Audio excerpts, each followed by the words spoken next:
My name is Damian Williams, and I'm the United States Attorney here in the Southern District of New York. Sam Bankman-Fried perpetrated one of the biggest financial frauds in American history, a multi-billion-dollar scheme designed to make him the king of crypto. But here's the thing. The cryptocurrency industry might be new. The players like Sam Bankman-Fried might be new. But this kind of fraud, this kind of corruption is as old as time, and we have no patience for it.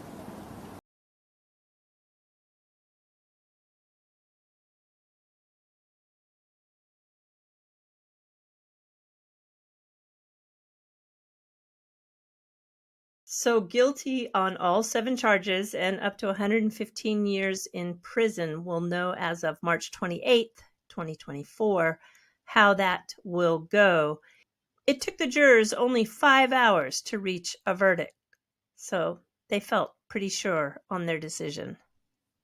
Peter Schiff weighed in. Now that Sam Bankman-Fried has been convicted, it's time to go after all the dirty politicians who accepted his bribes. SBF never could have gotten away with his scam without their help. Regulators were also complicit, and their ineptitude proves that free markets can do their job much better. 2 announcements out of Ripple today. The Dubai Financial Services Authority has approved the digital asset XRP within the Dubai International Financial Center. It has the legal clarity to be used in this free zone. 20% of Ripple's business comes from the Middle East, Northern Africa region. And this picture was posted last May from Davos. Ripple's Brad Garlinghouse and Monica Long were in a meeting with the Prime Minister of the country, Georgia. And today a partnership was announced with that country for a digital currency pilot project. That will be for their sovereign fiat. And they're going to experiment with the technology and evaluate the potential benefits. Now I'm going to share a very curious clip with you. It is probably a clip that you'll not see from any other influencer that covers XRP or Ripple. I'm not positive about that, but I haven't seen anyone cover it yet. Moon Lambo actually has the guts to do it. I think he probably will cover it, but I'm really curious what you think about this. Do leave me some comments. I'm still processing it, to be honest. There has been a lot of requests to get comments from David and Brad Garlinghouse. I don't know. It's most curious. So it occurred at the Stellar Meridian. That is like their version of Ripple's Swell, which will take place in Dubai very, very soon here.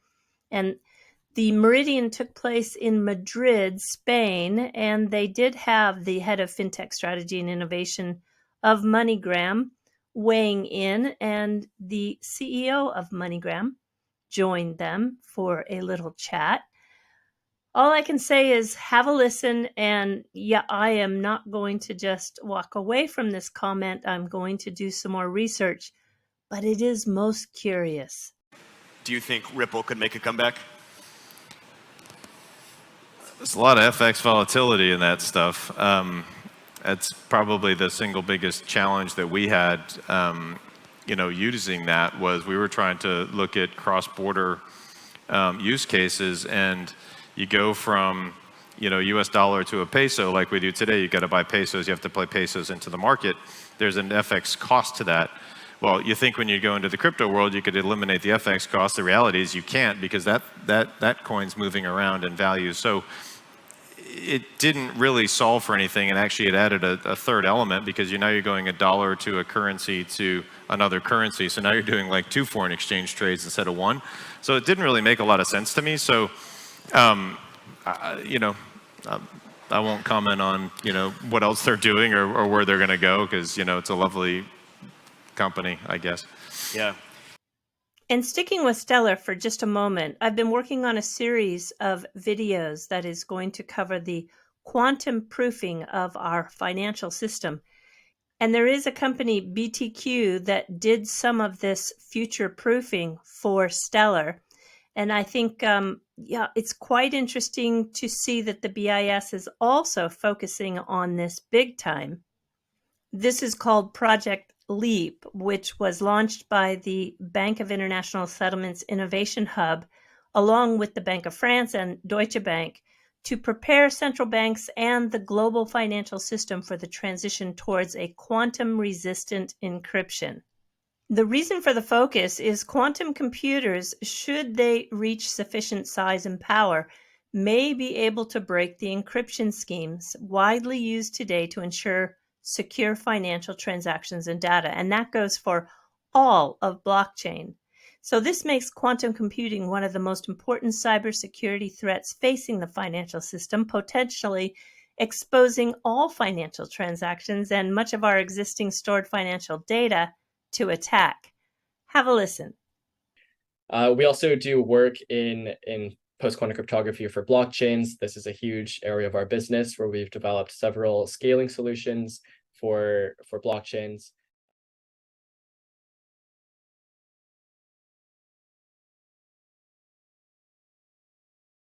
When we think about the difficulty to break encryption, we typically look at the assumptions or the primitives, and really regardless of the blockchain structure or architecture, whether it's linear like Ethereum or whether it's a DAG, regardless of the structure, they're all relying on the same assumption, on the same mathematical problem, which is the assumption of the difficulty of prime factorization or the discrete logarithm problem.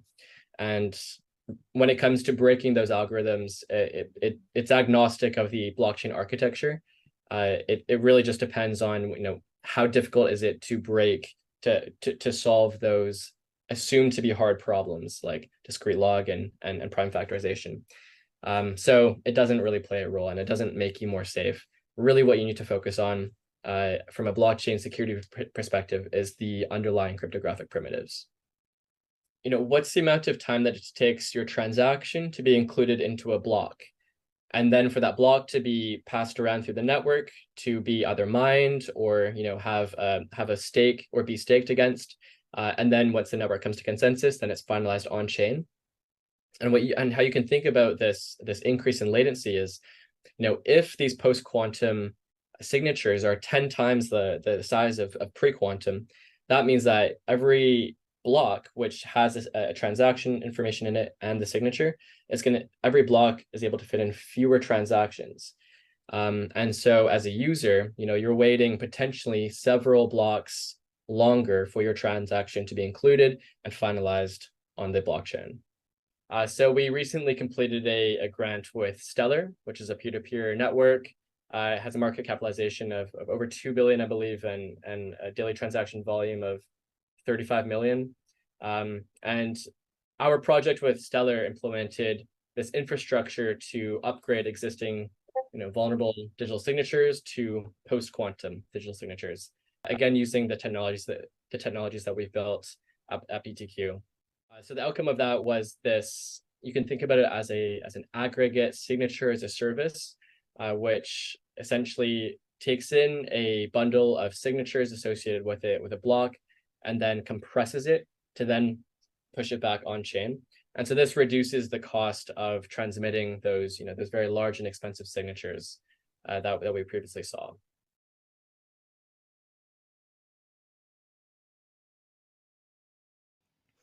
And before I let Wietse Wind take you out, where he tells you what Xahau is, I want to share with you the pictures of the illuminations that are already appearing in Tokyo. Don't they know you're supposed to wait till after Thanksgiving? It's starting to look very beautiful in the city. So this clip is one of the noteworthy parts of a nearly 2-hour live Genfinity space featuring Wietse Wind and some members of the Xahau network. And I just think this is most important to understand if you're not following the purpose of Xahau. All right, everybody, do take care. Sayonara for now. Bye-bye. And we realized that it's almost impossible to get hooks with these consequences, right? To get hooks on mainnet anytime soon, which means that we realized that we're missing out on huge opportunities regarding the things we want to build on top of this technology, because we want to build it today. things like identity, consumer protection, things like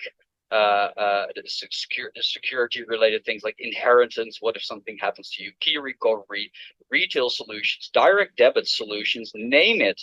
All of those things, we can have them in months or a year if we have hooks ready, which means we don't need a test net, which also means that we're not going to gamble this may or may not end up on mainnet in 2 years. It means that we need an actual live net where actual value can be used, where this technology is available. And then, yes, that does come with, let's say, extra potential risks of brand new technology being deployed on a live network.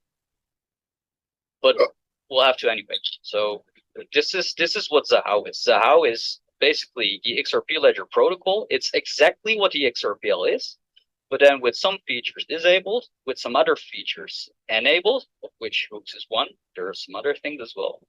And then the idea is that we can use it in production. It is fast, safe, secure, everything you know from the XRPL. And then everyone can get comfortable with the new technology. And over time, we might get it on mainnet too, but then based on battle-tested technology used on Xahau. So in a way, it's slightly like Kusama, right, where you have a sweet spot between LiveNet and testnet, but it's not really that, because it really isn't a testnet. It's just a LiveNet with a slightly higher risk appetite that is protocol compatible with the XRP ledger. It's also very easy to implement in wallets, for example, because it is the same protocol, just with some extra features. And I think there will be a lot of great cross-contamination between the XRPL mainnet and Xahau in the future.